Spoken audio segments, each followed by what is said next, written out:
আসসালামু আলাইকুম। নিয়মিত বাংলা সংবাদ আপনাদের স্বাগতম। শুরুতে থাকছে সুনাম, এরপর বিস্তারিত।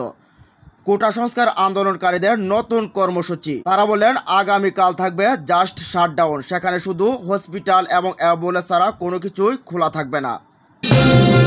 এদিকে বিজিবি কেন বাংলাদেশের সীমান্ত কি শাহবাগ পর্যন্ত ঠেকেছে, বলছেন বুয়েট শিক্ষকের প্রশ্ন। এদিকে ভয় ধরেছে প্রধানমন্ত্রীর, তিনি বলছেন হত্যাকাণ্ডের জড়িতদের উপযুক্ত শাস্তির ব্যবস্থা নেওয়া হবে, আদালতের মাধ্যমে সুরা হবে, ছাত্ররা ফিরে আসো। এবং সবশেষ জানিয়ে দেব দেশের সংকটময় পরিস্থিতিতে চরমোনাই পীরের কর্মসূচি। এতক্ষণ শুনছেন সংবাদ শুনাম, এবার জানুন পুরো বিস্তারিত। আগামীকাল সারা দেশে কর্মসূচি দিল কোটা আন্দোলনকারীরা। শিক্ষার্থীদের শান্তিপূর্ণ আন্দোলনের উপর পুলিশ, বিজিবি, র্যাব, সোয়েটের ন্যাক্কারজনক হামলা, খুনের প্রতিবাদ, খুনিদের বিচার, সন্ত্রাসমুক্ত ক্যাম্পাস নিশ্চিত ও এক দফা দাবিতে আগামীকাল সারা দেশে কমপ্লিট শাটডাউন ঘোষণা করা হয়েছে। বৈষম্য বিরোধী ছাত্র আন্দোলনের অন্যতম সমন্বয়ক আসিফ মাহমুদ এ ঘোষণা দিয়েছেন। এতে বলা হয়, শুধুমাত্র হাসপাতাল ও জরুরি সেবা ব্যতীত কোনো প্রতিষ্ঠানের দরজা খুলবে না, অ্যাম্বুলেন্স ব্যতীত সড়কে কোনো গাড়ি চলবে না। সারা দেশের প্রতিটি স্কুল, কলেজ, বিশ্ববিদ্যালয়, প্রাইভেট বিশ্ববিদ্যালয়, মাদ্রাসা শিক্ষার্থীদের আহ্বান জানাচ্ছি, আগামীকালকের কর্মসূচি সফল করুন। আমাদের অভিভাবকদের বলছি, আমরা আপনাদেরই সন্তান, আমাদের পাশে দাঁড়ান, রক্ষা করুন। এই লড়াইটা শুধু ছাত্রদের না, দল মত নির্বিশেষে এদেশের আপামর জনসাধারণের।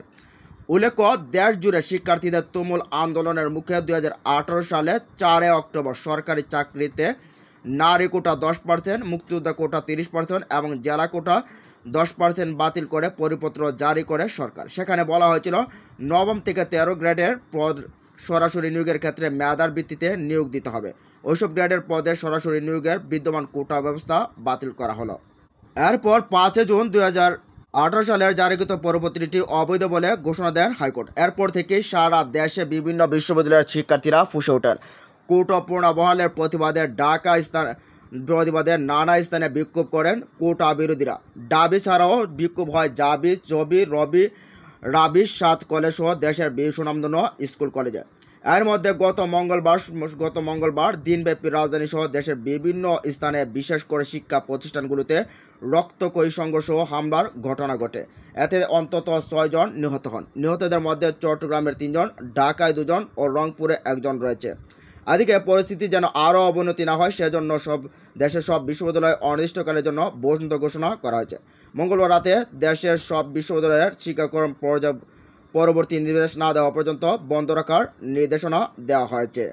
তবে কর্তৃপক্ষের নির্দেশ প্রত্যাখ্যান করেছে আন্দোলনকারীরা। এ নিয়ে বুধবার দুপুরের পর থেকেই বিভিন্ন ক্যাম্পাসে পুলিশের সঙ্গে সংঘর্ষ জড়িয়েছে আন্দোলনকারীরা। এতে বিভিন্ন ক্যাম্পাসে অনেকেই আহত হয়েছেন। এদিকে বিজিবি কেন বাংলাদেশের সীমান্ত কি শাহবাগ পর্যন্ত ঠেকেছে, বুয়েট শিক্ষকের প্রশ্ন। বাংলাদেশের সীমান্ত কি এখন শাহবাগ পর্যন্ত এসে ঠেকেছে যে আজকে বিজিবি এখানে টহল দিচ্ছে? দুপুরে ঢাকা বিশ্ববিদ্যালয়ের অপরাজয় বাংলার পাদদেশের নিপীড়ন বিরোধী শিক্ষক সমাবেশের শীর্ষক এক কর্মসূচি থেকে এমন প্রশ্ন উত্থাপন করেছেন বাংলাদেশ প্রকৌশল বিশ্ববিদ্যালয়ের বুয়েট তড়িৎ ও ইলেকট্রনিক কৌশল বিভাগের অধ্যাপক, বাংলাদেশ প্রকৌশল বিশ্ববিদ্যালয়ের উচ্চশিক্ষক সমিতির সাবেক সভাপতি ডক্টর আব্দুল হাসিব চৌধুরী। চলমান কোটাবিরোধী আন্দোলনে হত্যাকাণ্ড, হামলা ও নির্যাতনের দায়ী ব্যক্তিদের খুঁজে বের করে বিচার করে শাস্তি দেওয়া সহ বিভিন্ন দাবিতে সমাবেশ করেন বিভিন্ন পাবলিক বিশ্ববিদ্যালয়ের একদল শিক্ষক। ওই সমাবেশে ডক্টর আব্দুল হাসিব চৌধুরী বলেন, স্কুল, কলেজ, সকল শিক্ষা প্রতিষ্ঠান বন্ধ করে গলা চেপে ধরা হয়েছে। সাবেক আমরা দেখলাম বিজিবি সেখানে টহল দিচ্ছে। বলি, বাংলাদেশের সীমান্ত কি এখন শাহবাগ পর্যন্ত এসে ঠেকেছে যে বিজিবি আজকে এখানে? আমরা এর তীব্র নিন্দা জানাই এবং প্রতিবাদ জানাই এবং তাদেরকে প্রত্যাহার করার দাবি জানাই। 52 ভাষা আন্দোলন যেমনটা অনেকটা রাজনৈতিক ফলাফল ছিল অতি উচ্চ পর্যায়ে, এবারের এই আন্দোলনের ফলাফল একই রকম হবে না, কিন্তু তার একটা সুদূর প্রসারী প্রভাব এখানে ঘটবে। এদিকে ভয় ধরেছে প্রধানমন্ত্রীর ভেতর, সুর নরম হয়েছে, বলছেন হত্যাকাণ্ডে জড়িতদের উপযুক্ত শাস্তির ব্যবস্থা নেওয়া হবে। প্রধানমন্ত্রী শেখ হাসিনা বলছেন, যারা হত্যাকাণ্ড, লুটপাট ও সন্ত্রাসী কর্মকাণ্ড চালিয়েছে, এরা যেই হোক না কেন, তারা যেন উপযুক্ত শাস্তি পায় সে ব্যবস্থা নেওয়া হবে। আমি আরও ঘোষণা করছি, হত্যাকাণ্ডে যে সকল অনভিপ্রেত ঘটনা ঘটছে, সুষ্ঠু বিচার ও ন্যায় বিচারের স্বার্থে সে সকল বিষয়ে বিচার বিভাগীয় তদন্ত করা হবে।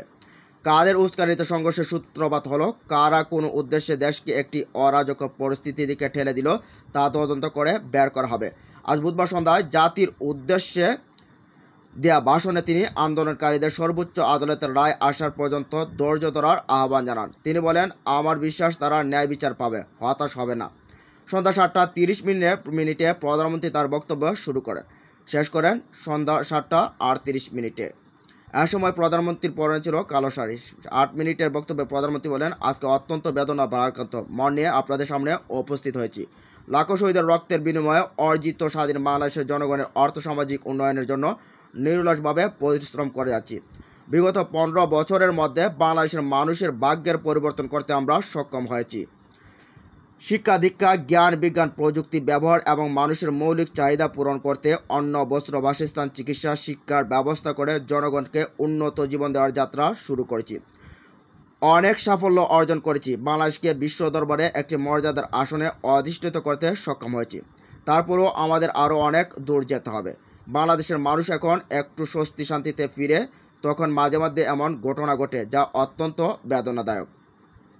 তিনি বলেন, 2018 সালে ছাত্র সমাজের আন্দোলনের পরিপ্রেক্ষিতে সরকার সরকারি চাকরিতে কোটা প্রথা বাতিল করে একটা পরিপত্র জারি করে। পরবর্তীকালে মুক্তিযোদ্ধাদের পক্ষ থেকে কোটা বহাল রাখার উচ্চ আদালতে 2018 সালে জারি করা সরকারের পরিপত্র বাতিল করে দেয়। সরকারের পক্ষ থেকে পরিপত্র বহাল রাখার জন্য সর্বোচ্চ আদালতে আপিলও করা হয় এবং মহামান্য আদালত শুনানির দিন ধার্য করে। এ সময় আবার ছাত্ররা কোটা সংস্কারের দাবি নিয়ে আন্দোলন শুরু করে। এই আন্দোলনের শুরু থেকে সরকার যথেষ্ট ধৈর্য ও সহিংসতা প্রদর্শন করেছে, বরং আন্দোলনকারীদের নিরাপত্তা নিশ্চিত করার ক্ষেত্রে পুলিশ সহযোগিতা করে। মহামান্য রাষ্ট্রপতির কাছে যখন আন্দোলনকারী স্মারকলিপি প্রদান করার ইচ্ছা প্রকাশ করে, সেক্ষেত্রে তাদের সুযোগ করে দেওয়া হয় এবং নিরাপত্তার ব্যবস্থাও হয়। প্রধানমন্ত্রী বলেন, দুঃখের বিষয় হলো এই আন্দোলনকে কেন্দ্র করে কিছু স্বার্থন্বেষী গোষ্ঠী উচ্চ বিরাজ চরিতার্থ করার জন্য ভিন্ন ধরনের বক্তব্য ও সন্ত্রাসী কর্মকাণ্ড শুরু করে। যেহেতু বিষয়টি উচ্চ আদালতে আপিল করা হয়েছে, তাই সকলকে ধৈর্য ধরার আহ্বান জানাচ্ছি। অন্তত পরিতাপের বিষয় হলো এই মহলে আন্দোলনের সুযোগটা নিয়ে অনাকাঙ্ক্ষিত উচ্চবিলাস চরিতার্থ করার সুযোগ নিয়ে সন্ত্রাসী কর্মকাণ্ডে লিপ্ত হয়েছে। এদিকে দেশের সংকটময় পরিস্থিতিতে চরমোনাই পীরের কর্মসূচি। কোটা সংস্কার আন্দোলন নিয়ে দেশের সংকটময় পরিস্থিতি, জরুরি কর্মসূচি ঘোষণা দিয়েছেন ইসলামী আন্দোলনের আমির চরমোনাই পীর সৈয়দ মোহাম্মদ রেজাউল করিম। বুধবার গণমাধ্যমে পাঠানো এক বিজ্ঞপ্তিতে এ তথ্য জানানো হয়। কোটা সংস্কারের দাবিতে নিহত ছাত্র ও ছাত্রীদের লাঞ্ছিত করার প্রতিবাদে আগামীকাল বৃহস্পতিবার ঢাকা সহ জেলা শহরে বিক্ষোভ মিছিলের ডাক দেওয়া হয়েছে। এছাড়া পরদিন শুক্রবার দেশের সকল মসজিদে নিহতদের জন্য দোয়া মাহফিলের আয়োজন করা হয়েছে।